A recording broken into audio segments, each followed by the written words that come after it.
Bismillahirrahmanirrahim. Assalamualaikum warahmatullahi wabarakatuh. Oke, pada kesempatan kali ini Ibu akan membahas materi koordinat Kartesius untuk pembelajaran matematika kelas 8 SMP semester 1. Sebelumnya perkenalkan terlebih dahulu, nama Ibu Nur Azizah. Ada 3 subbab yang akan kita bahas. Pertama adalah posisi titik terhadap sumbu X dan sumbu Y. Yang kedua adalah posisi titik terhadap titik asal 0,0 dan titik tertentu A, B. Kemudian yang terakhir kita bahas adalah posisi garis terhadap sumbu X dan sumbu Y. Namun terlebih dahulu, Ibu ingatkan sekali lagi bahwa sistem koordinat adalah suatu cara atau metode untuk meletakkan suatu titik. Nah, untuk mendefinisikan letak suatu titik dalam koordinat, diperlukan dua garis yang saling tegak lurus satu sama lain. Baik anak-anak sambil menonton video, silakan ambil buku, siapkan alat tulis, dan catat bagian-bagian yang penting. Nah, posisi titik terhadap sumbu X dan sumbu Y. Ibu sedikit ulas kembali, misalnya terdapat koordinat Kartesius. Di gambar ini terdapat 4 buah titik, P, Q, R, dan S. Titik P terletak di 2,4, titik Q di negatif 5,5, titik R negatif 5, negatif 3, dan titik S di 3, negatif 2. Nah, sekarang bagaimana sih posisi titik terhadap sumbu X dan sumbu Y? Kemarin sudah dijelaskan di dalam kelas secara langsung. Contohnya untuk titik P. Bagaimana jarak titik P terhadap sumbu X dan sumbu Y? Kita hitung yang pertama adalah jarak titik P terhadap sumbu X terlebih dahulu. Kita hitung 1, 2, 3, 4. Berarti titik P berjarak 4 satuan terhadap sumbu X. Sekarang bagaimana terhadap sumbu Y? Mari kita hitung. 1, 2. Jadi, jarak titik P ke sumbu Y adalah 2 satuan. Definisi titik itu ditulis dalam bentuk pasangan berurutan X, Y. Titik P ini adalah 2,4. Berarti 2 itu merupakan koordinat X dan 4 adalah koordinat Y. Nah, berdasarkan penjelasan tadi, kita dapat simpulkan bahwa titik P itu berjarak 4 satuan terhadap sumbu X dan berjarak 2 satuan terhadap sumbu Y. Oke, baik anak-anak, sekali lagi Ibu ingatkan, siapkan alat tulis, dan sekarang silakan kalian buka buku paket halaman 53. Di halaman 53 ini terdapat materi posisi titik terhadap titik asal 0,0 dan titik tertentu A, B.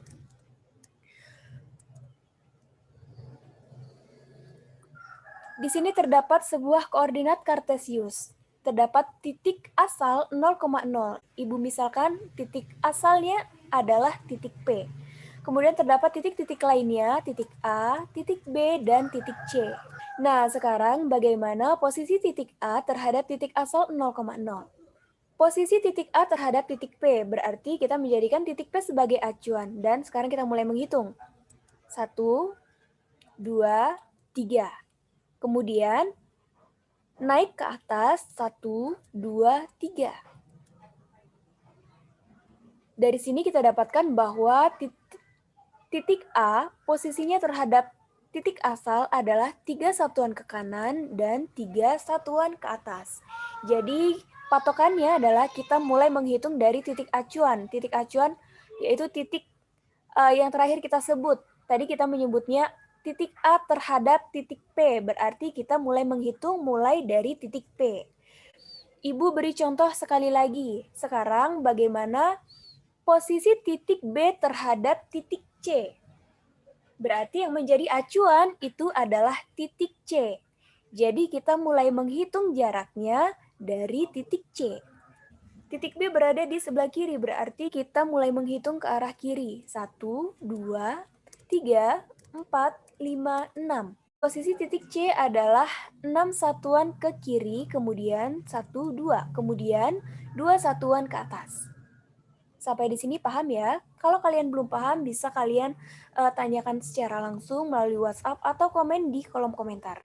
Berdasarkan penjelasan-penjelasan tadi, dapat kita simpulkan posisi titik A terhadap titik asal adalah 3 satuan ke kanan dan 3 satuan ke atas. Kemudian, posisi titik B terhadap titik C adalah 6 satuan ke kiri dan 2 satuan ke atas. Nah, untuk menentukan posisi titik terhadap titik asal 0,0 atau titik tertentu, kita juga bisa dengan menggunakan rumus. Ini digunakan apabila posisi titiknya itu terlalu besar, misalnya 101,205. Kita akan kesulitan jika menghitungnya secara manual satu persatu. Maka di sini terdapat rumus yang akan mempermudah kita, yaitu dengan mencari selisihnya.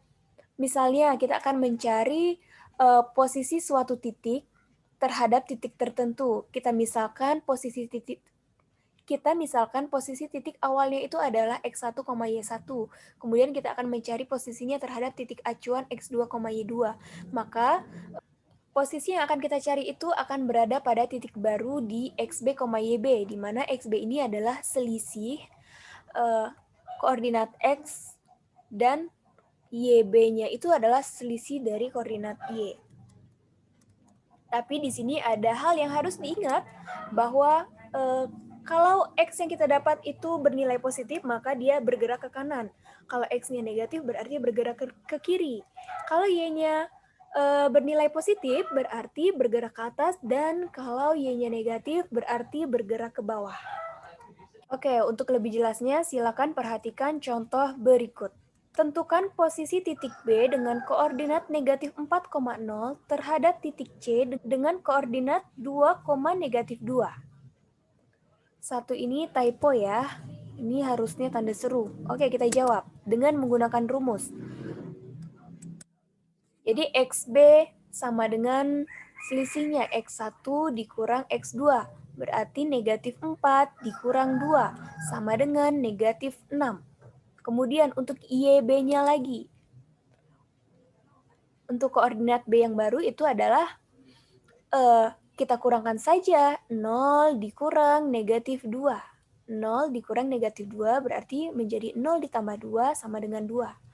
Tadi kita sudah sepakati bahwa bila X-nya itu bernilai negatif berarti dia bergerak ke kiri. Maka, nah ini artinya adalah 6 satuan ke kiri, kemudian 2 ini artinya adalah 2 satuan ke atas.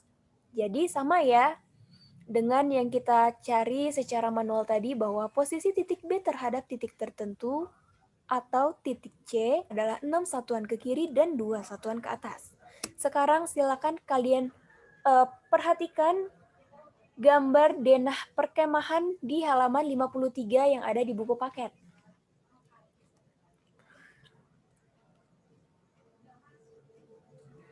Sekarang Ibu tanya, bagaimana kira-kira posisi perumahan terhadap pos utama?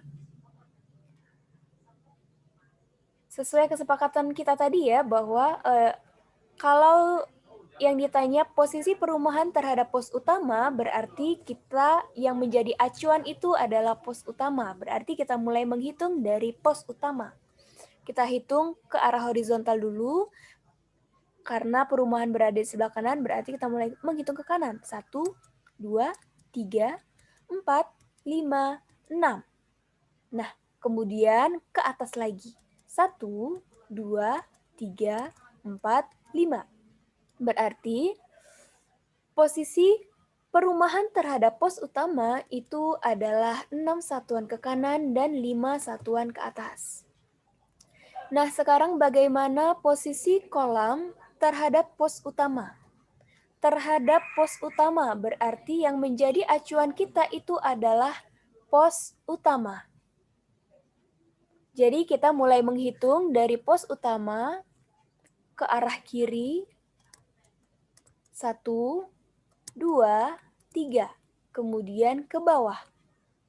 Menuju kolam. 1, 2, 3. Jadi, posisi kolam terhadap pos utama adalah 3 satuan ke kiri dan 3 satuan ke bawah. Ibu rasa cukup jelas ya. Silakan kalian lengkapi tabel yang ada di video ini. Silakan kalian lengkapi untuk pos 1, hutan, pasar, tenda 1, tenda 4, pos 3, sampai pos 2. Silakan dibuat di buku catatannya masing-masing agar lebih paham lagi. Tadi kita baru mengacu pada pos utama. Pos utama itu adalah titik 0,0. Nah, sekarang bagaimana jika posisi perumahan terhadap pasar, kemudian posisi perumahan terhadap kolam, atau yang lainnya.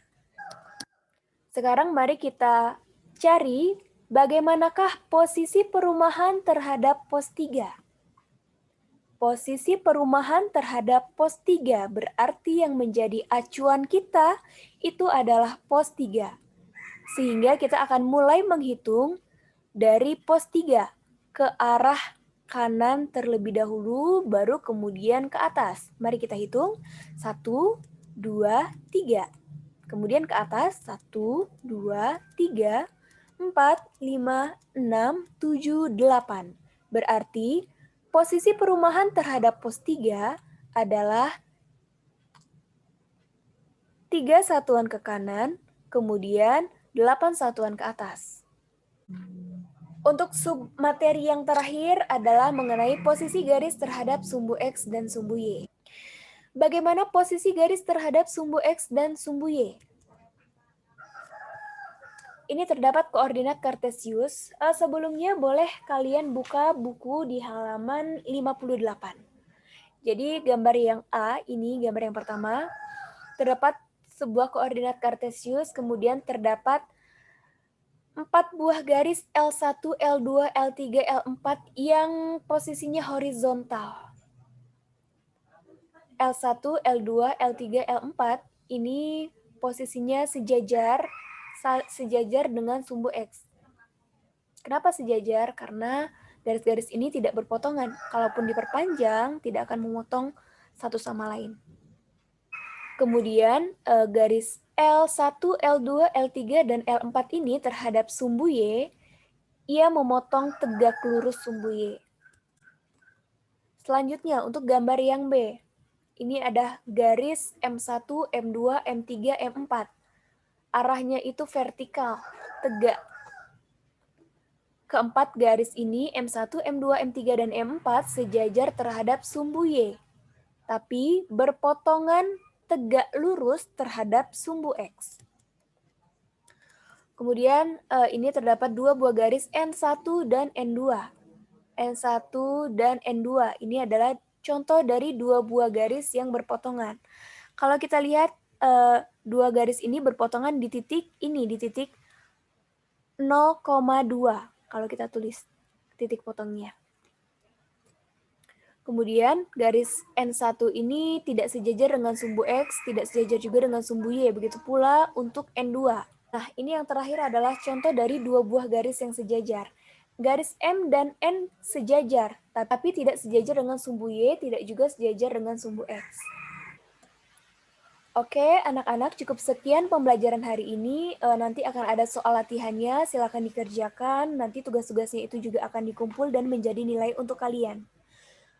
Terima kasih atas perhatiannya, tetap semangat dan selalu jaga kesehatan. Ibu akhiri, wassalamualaikum warahmatullahi wabarakatuh.